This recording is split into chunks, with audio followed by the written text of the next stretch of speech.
자, 1일 모의고사 보도록 하겠습니다. 1번입니다. 틀린 것은 했는데 개업공개사 1등록 1사무소입니다. 등록한 정관구역 안에 두대 하나의 사무소만 들 수 있습니다. 단 법인은 분사무소 들 수 있습니다. 2번 뜻다방 임시중개 시설물 이중사무소와 똑같이 1년에 1,000만원 임의적 등록 취소입니다. 공인중개사가 아닌 자도 책임자 될 수 있다. 틀렸죠? 공인중개사 아닌 자는 안 된다. 단 특수법인은 그러하지 아니하다. 그 다음에 소속공개사 개업 안 되고요. 그만두고 해야 되고요. 그 다음에 법인은 주된 사무소가 속한 시군구를 제외한 시군구별로 설치하되 시군구별로 일개소를 촉할 수 없다. 3번이 정답이 되겠습니다. 자, 결격사유에 해당하는 자를 모두 고른 것을 했는데 비특정 후견인 결격사유 아니죠. 비특정 후견인 결격사유 아니고요. 기소유예, 선고유예 결격사유 아니고요. 집행유예는 플러스 2년간 결격사유죠. 등록 취소되면 3년간 결격사유고요. 5번이 정답이 되겠습니다. 기출문제입니다. 이것도 기출문제가 이렇게 박스형 문제로 출제되고요. 보기가 3개, 4개 이렇게 나온다. 전형적인 게. 답 5번이 되겠습니다. 자, 다음은 3번입니다. 틀린 것은 했는데 빨간 게 잘 안 보이네. 이게 빨간 걸로. 빨간 걸로 찍어서 그래. 없는 게 아니고 이게 칠판에 빨간 거하고 이 색이 전자칠판은 다 나오던데 나오기는. 프로젝트 빔이라서 그렇다고 이게 등록 취소할 수 있다. 여러분들은 등록 취소할 수 있다. 종이에 그렇게 돼 있잖아요. 취소할 수 있다가 아니라 하여야 한다. 그래서 X입니다. 등록을 취소할 수 있다. X. 할 수 있다가 아니라 하여야 한다. 1번이 틀린 정답이 되겠습니다. 2번 개공 소공을 합한 숫자의 5배수를 초과해서 보조원 고용하면 1년 이하의 징역이나 1,000만원 이하의 벌금에 처하고요. 보조원이라는 사실을 미리 고지하지 않는 경우도 500만원 이하의 과태료, 사장에게도 500만원 이하의 과태료를 부과한다. 다만 그 위반 행위를 방지하기 위하여 상당한 주의와 감독을 게을리하지 아니한 경우에는 그러하지 아니하다.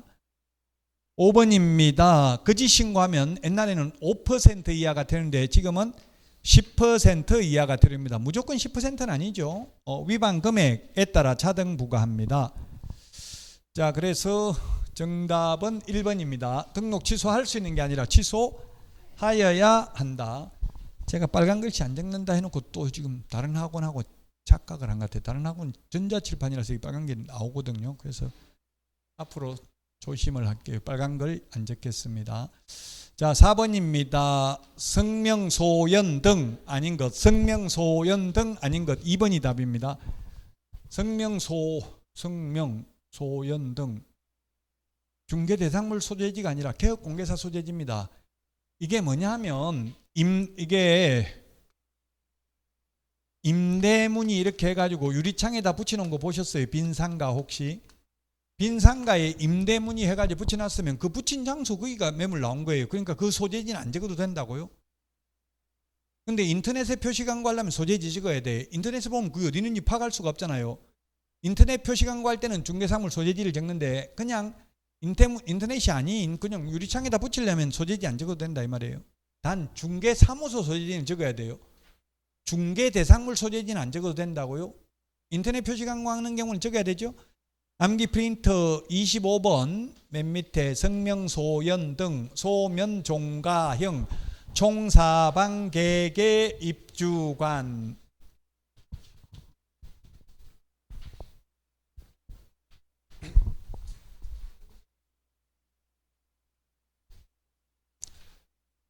(5번입니다) 5번.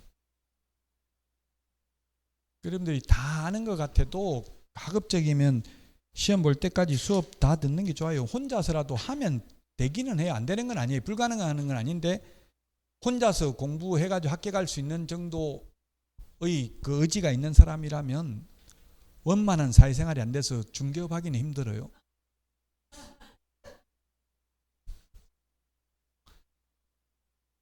그러니까 합격해도 다 개업을 못하는 이유가 거기에 있거든요. 이 학원 다니는 게 인적 네트워크도 중요하다는 이야기입니다. 다 이 근처에서 개업하려면은 아는 사람, 다른 중개업소 이거 아는 데도 있고 이런 게 중요하다고요. 혼자서만 하면 그런 게 힘들어요. 모르겠어요. 저는 혼자서 못할 스타일이에요. 사람마다 다 다르긴 해요. 어떤 사람은 혼자도 가능해요. 근데 저는 혼자서는 책 한 페이지보다 졸고 침 흘리고 자고 일어나다 보면 책은 그대로 돼 있고 뭐 동영상도 듣다 보면 한 1분 듣다 보면 제 거 제가 들어도 자요. 자고 있다 일어나 보면 다 틀어가지고 끝나고 없고 이렇더라고요. 쉽지가 않아요. 보통 사람은. 자, 5번입니다. 옳은 것은 했는데 법 14조 규정된 의무만을 영위할 목적으로 설립되어야 한다. 맞습니다. 옳은 것은 했는데 개설등록에 관한 설명을 옳은 것은 법 14조에 규정된 의무. 법 14조에는 보면 중개업 외에 6가지 해도 된다 이렇게 돼 있어요. 중개업은 당연히 해도 됩니다. 그래서 맞습니다. 1번이 정답입니다. 1번이 정답이 되겠고요. 2번 5천만 원인 협동조합은 개설 등록할 수 없다. 옳은 것은 5천만 원인 경우 5천만 원이면 등록할 수 있죠. 5천만 원 이상이어야 되니까 여러분들은 500만 원 돼 있어요 혹시? 동그라미 하나 더 치세요 그러면 500만 원 돼 있으면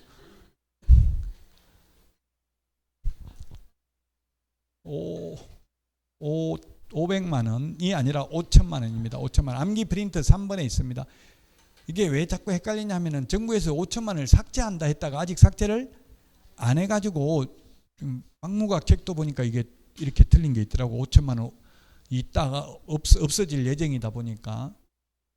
자, 그 다음에 3번 한명회사가 등록을 하려면 대표자는 공인중개사여야 하며 대표자를 포함하는 게 아니라 제외한. 암기 프린트 3번이 중요하다고 했죠. 비법인 사단은 등록할 수 없습니다. 소유권을 반드시 확보해야 되는 건 아니고 사용권만 확보하면 됩니다. 물론 소유권을 확보해도 안 되는 건 아니죠. 소유권을 확보해야 된다. X. 소유권 확보 방법으로 사무실을 확보하였다. 그건 괜찮죠? 자기 건물에 개업해도 된다. 남의 건물에 개업해도 된다.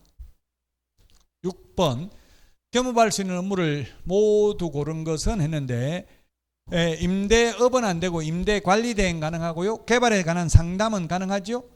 개발업은 안 됩니다. 용역 제공은 안 되고 용역 알선업은 됩니다. 용역업은 안 됩니다. 도배이사업체를 직접 운영하는 건 안 됩니다. 주택 상가 분양 대행은 가능합니다. 토지 택지 분양 대행은 안 됩니다. 공인중개사를 대상으로가 아니라 개업 공인중개사를 대상으로 경영기법 및 경영정보 제공할 수 있습니다. 3번이 답이 되겠습니다.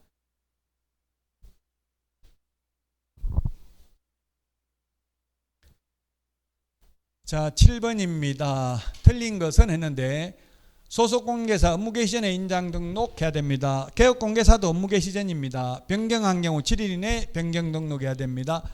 법인은 상업등기규칙에 의한 법인 인감명명서 제출로 가름하고요. 분사무소는 법인의 대표자가 보장하는 인장을 등록할 수 있다.